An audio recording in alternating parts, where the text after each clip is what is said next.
What's up guys, my name is Ace, and yesterday we got a small balancing change to Black Ops 4 multiplayer to just a couple things. It was very minor, but I wanted to keep you guys updated on this.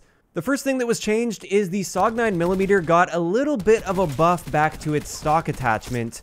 If you guys remember from the last big weapon balancing change that we got like a week and a half ago now, the stock attachment on the Saug 9mm was nerfed so that your aim down sight stray speed went from 90% down to 87.5%, and if you're using the stock 2 attachment, it went from 100% down to 95%. With this little hotfix that we got yesterday, they rebuffed the stock 1 attachment only, so stock 2 is still going to give you a 95% movement speed, but stock 1 is now bumped back up to 90%. So they did revert that change to stock 1, and this was for the competitive players out there specifically because based on my understanding of this, keep in mind I don't really follow competitive play too closely, but the pros did not like this change, and I think it turned out to be all Maddoxes after this, and therefore they wanted to bring the Saug a little bit more back to where it was. As for the other noticeable change with this update to multiplayer, this is with the Annihilator. They actually nerfed the Annihilator in a couple different ways. So the first thing they nerfed was the earn rate. Now, if you guys remember when I first did the specialist charge time earn rate way at the beginning of the game's life cycle, the Annihilator had a charge time in Team Deathmatch of 12 minutes, assuming you weren't getting any score. It was the slowest charging specialist item in the game, but then on December 11th, it did get buffed up to about 10 minutes.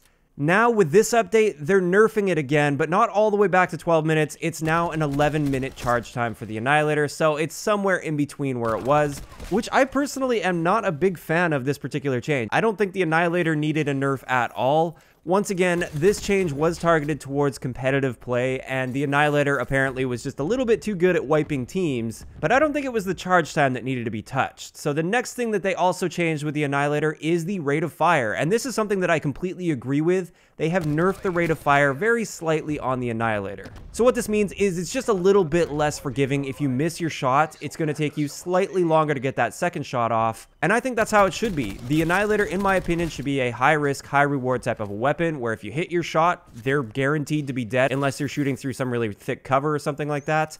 Whereas if you miss your shot, then you're pretty much screwed. Unfortunately, I don't have the numbers or the footage for the pre-patch fire rate of the Annihilator because that's simply not data that I had collected and I didn't anticipate a change to this. But we can see post-patch, this is how fast the Annihilator shoots now. It is noticeably slower than it was pre-patch.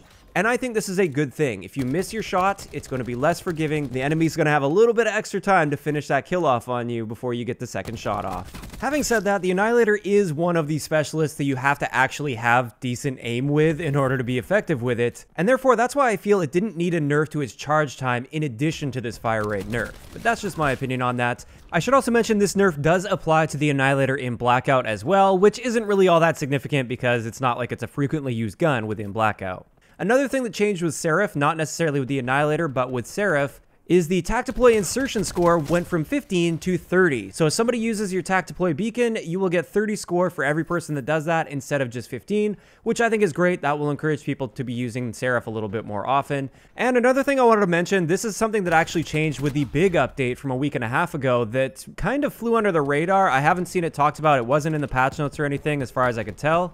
With the Tactiploy beacon now, the auto spawn feature will automatically spawn you onto a Tactiploy, which is good news because for a long time there, they made it so that you had to actively select that Tactiploy beacon to spawn on it, and most people don't do that. Most people are just spamming that respawn button when they die, and therefore the Tactiploy beacon was pretty much useless in public matches for a long period of time. But once again, people will be automatically spawning on that unless they choose not to, and therefore the Tactiploy beacon is actually an effective piece of equipment again. Now, just a few other things that came with this hotfix update that only apply to League play is, first up, they added 0 to the CWL rule set, so you can now use 0 within League play, which I'm not too sure how I feel about that. I don't think the EMP would be a big deal, but the Ice Pick I feel is a pretty strange addition to a competitive play. Also in League play, they've restricted Drone Squad, Sniper's Nest, as well as Strike Team, so you can no longer use those within the CWL rule sets. And finally, players will now be kicked for intentional team killing within League play. Now, personally, I have no interest in League play. I don't know what the team kill kick limit is within League play, and I don't want to go online and be that guy to test that.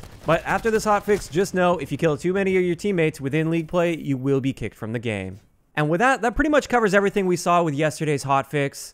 Some very minor changes, but definitely changes you should be aware of. As always, I'd like to know in the comment section below, what do you guys think about these changes? Do you think it was a good idea to revert that nerf to the stock attachment on the Saug 9mm? Do you like the fact that they nerfed the Annihilator?